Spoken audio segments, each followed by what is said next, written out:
को लेकर अहम बैठक चल रही है। सीएम योगी आदित्यनाथ बीजेपी मुख्यालय पहुंचे हैं, यानी 6 से दीनदयाल उपाध्याय मार्ग पहुंचे हुए हैं। Deputy chief minister Dinesh Sharma भी हैं, स्वतंत्र देव सिंह भी मौजूद हैं। चूंकि सरकार का गठन अब तक नहीं हुआ है, 10 मार्च को परिणाम आ गए।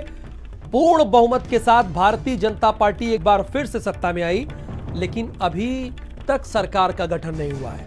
पंजाब में आज मुख्यमंत्री ने शपथ ले ली है। चूंकि भारतीय जनता पार्टी में जीत के बाद भी मंथन होता है, तो वो सब कुछ मंथन हो रहा है। किसे किसे कैबिनेट मिनिस्टर बनाया जाएगा, किन शर्तों के आधार पर बनाया जाएगा। इसके पहले देश के प्रधानमंत्री नरेंद्र मोदी ने कहा कि हाँ, बीजेपी सांसदों के पुत्रों को टिकट नहीं दिया तो हाँ, इसके उन्होंने ये गुनाह किया है, उन्होंने ये कहा। तो बहुत सारी चीजों को देखा जाता है भारतीय जनता पार्टी के मंत्रिमंडल के गठन में, तमाम चीजों में। इसीलिए अभी तक सरकार का गठन नहीं हुआ है। सरकार के गठन को लेकर अहम बैठक चल रही है भारतीय जनता पार्टी के मुख्यालय में।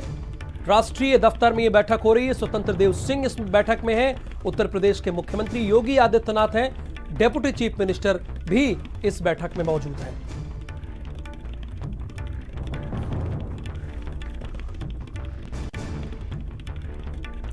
सीएम योगी आदित्यनाथ भी बीजेपी मुख्यालय में मौजूद हैं।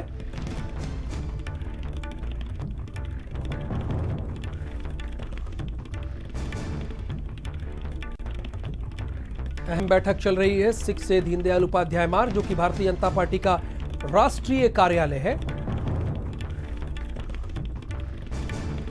दिल्ली से आवेश उस्मानी इस वक्त हमारे साथ लाइव जुड़े हुए हैं, भारतीय जनता पार्टी के मुख्यालय के बाहर ये मौजूद है। आवेश, ये बताइए कि कितनी देर से बैठक चल रही है सरकार के गठन को लेकर, और इस बैठक में कौन कौन शामिल है? देखिए, अब से थोड़ी देर पहले ही उत्तर प्रदेश के मुख्यमंत्री योगी आदित्यनाथ जो हैं वो पहुंचे हैं। साथ में उत्तर प्रदेश के डिप्टी सीएम दिनेश शर्मा मौजूद थे, स्वतंत्र देव सिंह मौजूद थे, सुनील बंसल जो हैं वो भी मौजूद थे। तो साफ तौर पे अब बैठक जो है वो उत्तर प्रदेश के लेकर जो इस तरह से मंथन चल रहा है। आज की अगर मुख्य बैठक की मुख्य बिंदुओं की बात करें तो सबसे मुख्य बिंदु यह है कि जिस तरह से उत्तर प्रदेश में प्रचंड जीत मिली है और कुछ सीटों के ऊपर जो हार मिली है उसके ऊपर मंथन होगा।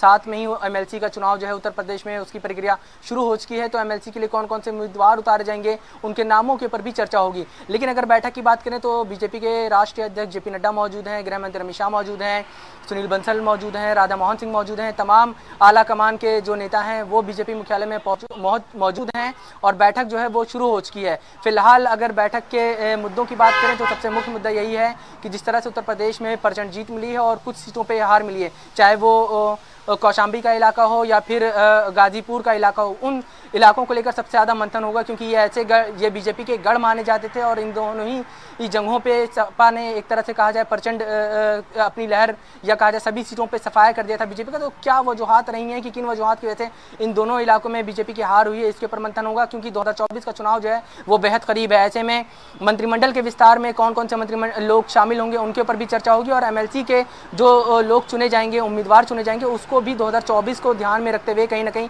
जातीय समीकरण और क्षेत्रीय समीकरण को साधते हुए तमाम चीज़ों को देखते हुए जो है उम्मीदवार घोषित किए जाएंगे और उसके ऊपर आज अंतिम मोहर जो है वो बीजेपी मुख्यालय में जो बैठक चल रही है उसमें लगेगा। तो फिलहाल बीजेपी मुख्यालय में उत्तर प्रदेश को लेके मंथन जो है वो शुरू हो चुका है। इसमें 3 मुद्दे रहेंगे।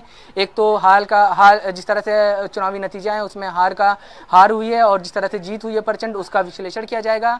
इसके अलावा MLC के उम्मीदवारों को उतारना है, उसके ऊपर विश्लेषण होगा, उनके ऊपर मंथन होगा। इसके अलावा कौन कौन से लोग कैबिनेट मंत्री में बनाए जाएंगे, कौन कौन से लोगों को मंत्रिमंडल में शामिल करेगा, किन नए चेहरों को मंत्रिमंडल में शामिल करेगा और कौन से पुराने साथी हैं जिनको मंत्रिमंडल में शामिल करेगा, इन तमाम चीज़ों के ऊपर मंथन जो है वो होगा। एक बात बीजेपी की तरफ से साफ कर दी गई है कि हारे हुए जो नेता हैं, विधायक हैं या फिर मंत्री क्यों ना हो, उनको जो है MLC का उम्मीदवार नहीं बनाया जाएगा। ये पहले से ही बीजेपी ने साफ कर दिया है। हालांकि इस बैठक अगर इस MLC के चुनाव की बात करें तो उत्तर प्रदेश के मुख्यमंत्री केशव प्रसाद मौर्य जो हैं उनके ऊपर कोई असर नहीं पड़ेगा। वो चुनाव भले ही हारे हों लेकिन वो मौजूदा MLC हैं। तो ऐसे में ये संभावना है कि उत्तर प्रदेश के डिप्टी CM की बात करें केशव प्रसाद मौर्य की, तो वो आने वाले दिनों में उत्तर प्रदेश के मंत्रिमंडल में भी शामिल किए जा सकते हैं क्योंकि वो MLC हैं, उनको MLC चुनाव लड़ने की जरूरत नहीं है। मगर जो बाकी मंत्री हारे हैं और जो विधायक हारे हैं उनको जो है MLC पद के लिए उम्मीदवार जो है वो नहीं बनाया जाएगा। ये बात जो है बीजेपी की तरफ से साफ कर दी गई। हालांकि 10 मंत्री हारे थे, उसमें से 1 या 2 मंत्रियों को हो सकता है कि बीजेपी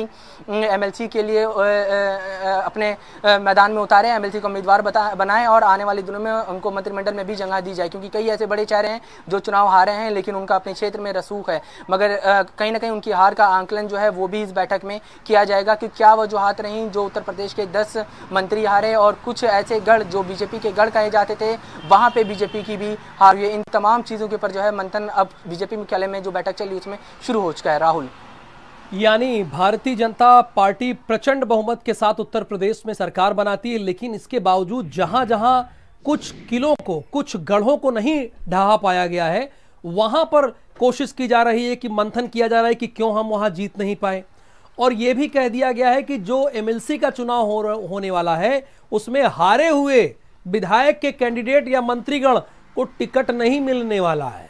सही बात है भाई, जब आपको मौका मिला तब तो आप जीत नहीं पाए, अब दोबारा टिकट क्यों मिले? बहुत सारे कार्यकर्ता हैं, तो ये स्पष्ट